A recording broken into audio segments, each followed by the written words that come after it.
যুক্তরাজ্যে পারিবারিক সফরে থাকা সিলেট-২ বিশ্বনাথ ওসমানীনগর আসন থেকে নির্বাচিত মাননীয় সংসদ সদস্য তাহসিনা রুশদীর লুনার সম্মানে গত রবিবার সন্ধ্যায় রমফোর্ড রোডের আয়ান গ্রিল রেস্টুরেন্টে এক নৈশভোজ ও মতবিনিময় সভার আয়োজন করা হয়। বিস্তারিত জানাচ্ছেন জাহাঙ্গীর আলম শিকদার। যুক্তরাজ্যে পারিবারিক সফররত সিলেট-২ বিশ্বনাথ ওসমানীনগর থেকে নির্বাচিত মাননীয় সংসদ সদস্য তাহসিনা রুশদীর লুনার সম্মানে গত রবিবার সন্ধ্যায় রমফোর্ড রোড আয়ান্স গ্রিলস রেস্টুরেন্টে প্রবাসী ওসমানীনগর জাতীয়তাবাদী পরিবারের নেতৃবৃন্দের উদ্যোগে এক নৈশভোজ ও মতবিনিময় সভা অনুষ্ঠিত হয়।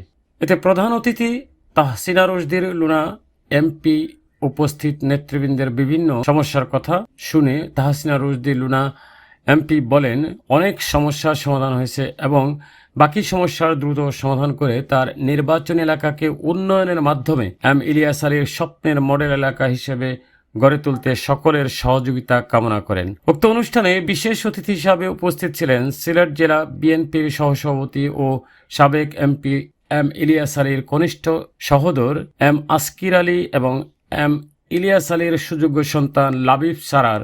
উক্ত সভায় ওসমানীনগর প্রবাসী নেতৃবৃন্দ তাদের মনের কথা শোনার জন্য মাননীয় সংসদ সদস্য তাহসিনা রুশদীর লুনার প্রতি ধন্যবাদ ও কৃতজ্ঞতা প্রকাশ করেন। পরিশেষে নৈশভোজের মাধ্যমে অনুষ্ঠান সমাপ্তি হয়। দলের বিভিন্ন কর্মসূচি পালনের জন্য আমাদের প্রত্যন্ত অঞ্চলে যাওয়া পড়ে।